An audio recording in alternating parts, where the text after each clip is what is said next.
Good morning and welcome to the Mullen Automotive Museum here in beautiful Oxnard, California. I'm Dr. Rick Eberst. I'm a docent here at the Mullen Museum.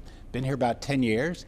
And today we have a very special treat for you. Our museum is known for having all of our French Art Deco cars, but we do have one car that is not a French car, and it's a Tatra, a 1938 Tatra. And we're going to be exploring this car today because of its relationship to Art Deco. And I'm very pleased today to invite one of my fellow docents here who's an expert in this car, John Roth. Good morning. John has been here for relatively like 2 or 3 years as a docent, and he's also an expert on manufacturing and automation. And one of the things I've learned about John is that he got to travel to a lot of different factories that made cars and seen the inside. So John's going to walk us through this Tatra today, and thanks so much for taking time to be with us. We really appreciate it. Thanks for having me. So to talk about the T87, to really understand the T87, you have to really talk about the history of the company, where Tatra comes from, and the cars it made in the past. So Tatra's an old company, founded in 1850 as Ignaz Schustala and Company, and they made carriages. Their reputation was for very high quality carriages, and they always had ambitions to expand. So they moved from carriages to locomotives to ultimately automobiles.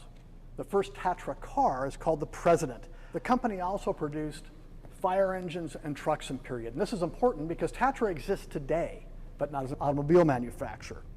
And you can see that just looking at the car that Tatra took a very, very functional approach to aerodynamics. It's not like the French cars that were as much about being beautiful as about being aerodynamic. This car was just about being slippery and aerodynamic. It was the definition, in my view anyway, of form following function. And like I said, it's a mechanical development of the earlier models. It'll have a swing axle suspension, where the axle shafts are pivoting about the transaxle, mounted rigidly to the wheel. It's a backbone chassis, so if you look into this car, you're going to see a very, very flat floor, a tunnel, and then pressed steel floor pans underneath it. It's very stiff and very light, and it was used by Volkswagen. It was used by Mercedes-Benz. It was used by Lotus. This kind of basic chassis design. Let's look at body features on the car. Suicide doors in front. So this door is hinged at the back, opens to the front. The back doors are hinged at the front, open to the back. And we can't get in the heads of the engineers who did this, but as a manufacturing guy, everything mounts to this one very stiff pillar. This is probably not an aesthetic reason. It's probably a manufacturing reason. The flat floors I already mentioned, made possible by this backbone chassis, so you're not going over a deep sill. The body design is a development of the 77, like I said, and the 570 by Erich Ubelacher. And I'll say it again, I think it bears repeating, this is the definition, in my view, of form following function. John, this car looks just like a car I had. It was a 1967 car that I had for many years. I think I paid $1 a pound. It cost $1,900 and weighed 1,900 pounds. Could you tell me maybe what you think this car reminds you of? Well, the same one it reminds you of course, the VW Beetle. And in fact, there was a lawsuit between Tatra and Volkswagen over the car, and that suit was filed before World War II started. When the Germans invaded Czechoslovakia, the suit was abandoned. After the war, the suit continued, and eventually Tatra won, I want to say, 3 million Deutschmarks. Well, John, this windshield is very interesting. Maybe you could explain a little more about it and how it works and why it's there. Yeah, this windshield is the same design as the T77, and I keep falling back on all these are being engineering decisions, not cosmetic decisions. Because if you look at this car, you can see all the way around the side, like a rally car today. You don't have an enormous blind spot. You've got thin pillar. The visibility out of this car is excellent. Big glass greenhouse. The engine on this car, super innovative. It's rear mounted, of course. It's a V8, a 3-liter overhead cam V8 in 1937, air cooled. Air is fed through the gills, and air exhausts through the louvers.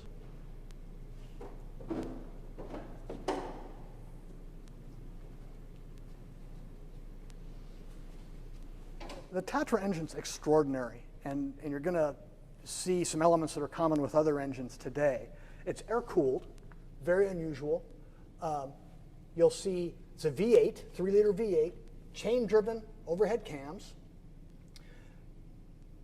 fans in the front blowing air through the exhaust up to the intake. And you can see 8 finned barrels and 8 finned heads. And amazingly, Tatra trucks built today meet European emission standards using this same basic architecture. Single carburetor, single downdraft carburetor. That's all they ever had, one distributor. You'll see cars in the museum with 2 distributors. This has one. Generator driven off the front of the engine, which is somewhat unusual. And then this engine is bolted directly to the transaxle. There's complaints about this car that they had terrible rear visibility. And I think that's kind of unfair. I've got this back window. This is actually a separate panel, and there's another window in front of it. So when I'm driving the car, I'm looking through the mirror, through these 2 layers of glass. I'm well above the engine. I look through these louvers, and I can see behind me. If there's a legitimate complaint, I expect it's a fairly difficult car to back into a parking place because there are some fairly enormous blind spots. But for driving, I'm sure not bad. And I just noticed this separate panel, I've got a generator here, I've got a voltage regulator here. And for 1930s, this car had a closed ventilation system or crankcase ventilation system. So fumes from the crankcase are coming into the carburetor and being burned off in the engine. A lot of the cars in this era just vented the crankcase right to the ground. Again, another really advanced feature for the day. And what's this large dark black circular unit? Oh, that's actually the air filter on the car. Cool. Right. And there is kind of a frame, a rectangular frame around this intake area. What's that all about? So Tatra's, they're building air-cooled cars. So they need to manage the air around the car very carefully. So the air is drawn in through the gills, into this hole, through gaps in the engine. There's fans up here which blow air from the exhaust side to the intake side, through this box and out. What they don't want is hot air just stirring up inside this engine compartment. So they want the cold air in, they want to cool the engine and get the hot air out.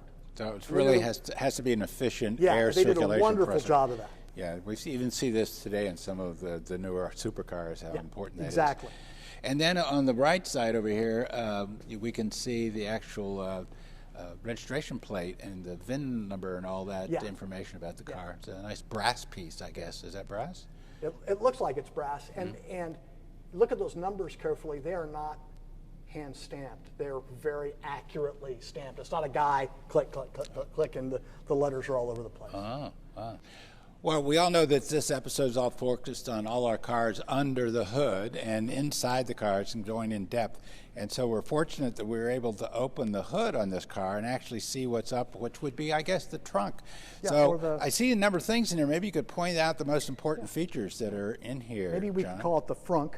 The frunk. The front trunk. Sorry, Tesla. This is, again, really Volkswagen-esque. Spare tire mounted at an angle in the front. Fuel tank behind the spare tire. I fill up my master cylinder with brake fluid here. This car's hydraulic brakes, pretty advanced for the time. Fuel level sending unit. I've got some tools, lug wrench for changing a flat. Flats were pretty common back then. This is the heater. That's a gas line we expect for the heater. 2 horns in the front. Those aren't hidden by the trunk. Tool bag is kind of normal, kind of German car stuff, or in this case, Czechoslovakian car stuff.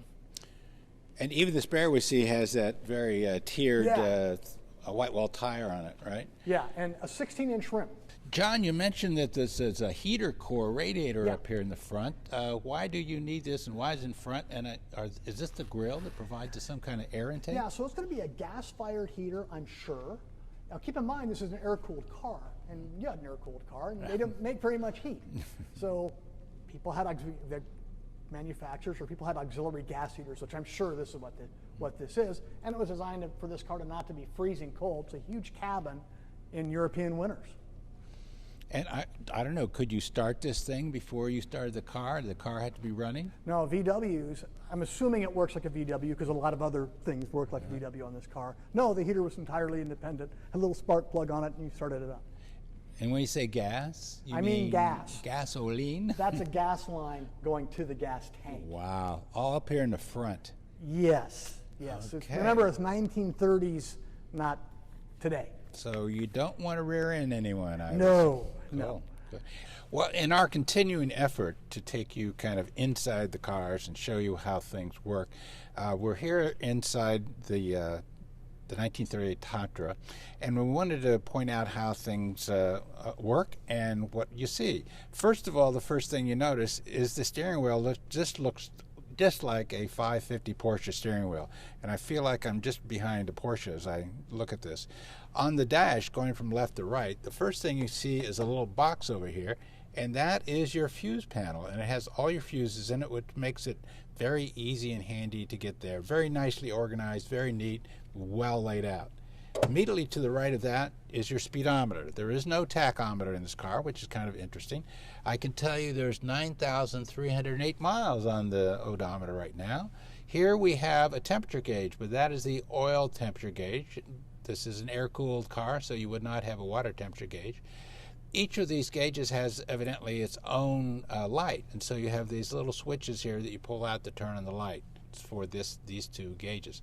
Underneath here is actually where the ignition key goes, and it has an auxiliary and a full-on. In the middle of the panel over here is a white button. That is actually your starter button, and off to here are the little lights that come on when your panel lights are on. There's two more lights over here that operate the fuel gauge, and turn the light on for the fuel gauge, and also you have a light behind this very nice effective clock. And down below here, this lever operates what we would call the trafficators, semaphores some people call them, or turn signals. And on this panel down here right by my knee, there's some lights that light up to show you when your lights are on and when the turn signals are on. Down here and on the floor, you can see, number one, we have the e-brake or parking brake, and it's a 4-speed transmission. And if you look behind here, there's a lockout that you pull up to pull this over and move it back into reverse. So very straightforward, simple kind of car in terms of layout compared to some of the others we've seen. There is an ashtray right here in the middle, and over in the far right is your glove box. Well, look at that. There happens to be a Tatra pin right on the inside. So you're ready to follow through with the pin when you need it. Beautiful car on the inside, nicely finished in the same way as the external of the car is. Above here, there's a relatively small rear view mirror, and then you have the gauge, or the panel here that opens the sunroof, and this is your locking device. And on either side, you have your sun visors that fold down this way, and then they have adjustments moving so you can make it a little bit more finite in terms of how you adjust them. The most important thing, other than steering wheel, when I get in this car that I notice, is the windshield. And you can see the 3-paneled windshield. What a great view that you have out of here. Again, very small A-pillar, as John told us, very small pillar here. You have pretty much a 180 perfect view of what you're driving. So as you're driving this car at speed, you want to make sure you can see where you're going very well. So given this fast car, you want to make sure that you have good vision. Very much like the windshield wipers we see on airplanes too, we have two wiper blades that are connected off of a rod right down here in the middle, so they do work in synchronized format.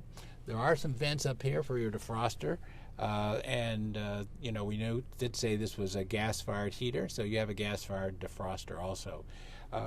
Anyway, very nice car, very well finished here on the inside, very easy to operate. Everything seems to be in really close proximity to where you need it.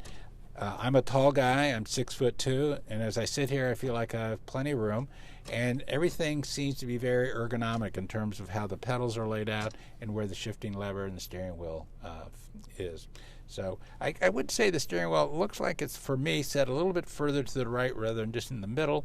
So it is kind of offset. We see this in a lot of cars, but this one's not too much, but just a little bit. Anyway, that's a nice look on the inside of this gorgeous Tatra, and all this from 1938. Well, welcome to the back seat of our 1938 Tatra 87. What a lot of room I have in here. Again, I'm 6'2". There's plenty of room in here. I didn't have to put the seat forward. I have plenty of leg room, sufficient headroom, and it's a beautiful setting back here to get a great view of the inside of the car. There is a nice, beautiful place for your hanging for your clothes or for your newly laundered shirts. The seats do fold forward if you need them to, and if you look behind me, you can see this is the access to your trunk, really, if you want to put luggage in here. There's a nice little sliding gauge there. This picks up, and then you can put your luggage back behind this seat. So there is some storage in here. And again, like the front, you have very large window wide open and a nice little window on the side over here, totally unobstructed. So as you're speeding down the highway, the people even in the back have a great view of the road around you and the lovely things to see in Czechoslovakia and in Europe. Well, let's get out of this beautiful Tatra, and as we get out, I want to draw your attention to something really special. Okay, I'm going to close the door, and I just want you to listen to this. Solid as a rock, and it echoes throughout the entire museum here. So much different in this case than the little 67 Volkswagen I had, because my door never sounded that good. But all four of these doors sound so solid when you close them, and you really feel like you're in a strong, reliable, structured car. So makes you feel good, and it's a sound that you hear. Look at this car, how old it is, and it still sounds great today. One thing we did not mention on the B-pillar here is the trafficator, or the turn signal. And I pointed out the switch on the inside. The switch is actually like a kitchen timer. You turn it to one side, say around 9 o'clock, and that will bring up your left trafficator. And then it's like a clock, a kitchen timer that slowly goes down. So it'll stay up for a certain length of time, and you can adjust that time based upon how far you turn the trafficator.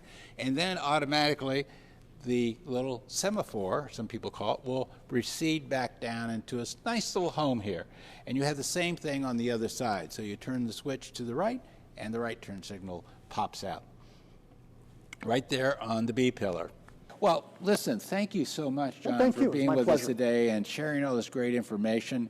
We are so pleased that you were able to take some time and join us today. And your expertise is always so welcome here at the Mullen Automotive Museum. Thanks for having me. Enjoy. Okay, my pleasure. Well, I'd like to invite you again to come back and join us here at the Mullen for some of our other upcoming events. We have 4 or 5 cars we're thinking about doing now. And again, I just remind you, if you have a particular car that you know about in our collection, please email us at the Mullen Automotive Museum and let us know if there's something that you're interested in. We will be doing a 1911 Hispano Suiza Voyeuret race car that will be coming up soon. And we were also looking at the 1939 Delahaye 165 World's Fair car, and I heard that we might be looking at the 1939 Delage D8 120 American in Paris car, also a car from the World's Fair. Well, again, I'm Rick Eberst, docent here at the Mullen Automotive Museum. We were so happy you could join us today as we looked at our Tatra. We'd like to invite you to visit our website, mullenautomotivemuseum.com.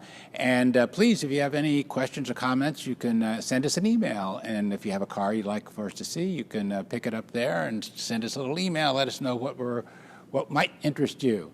Anyway, it's a real pleasure to have you here today, and come visit us at mullenautomotivemuseum.com. We just redid our website, so we think you'll be very excited to see it again. Thank you so much, and we'll see you again very soon.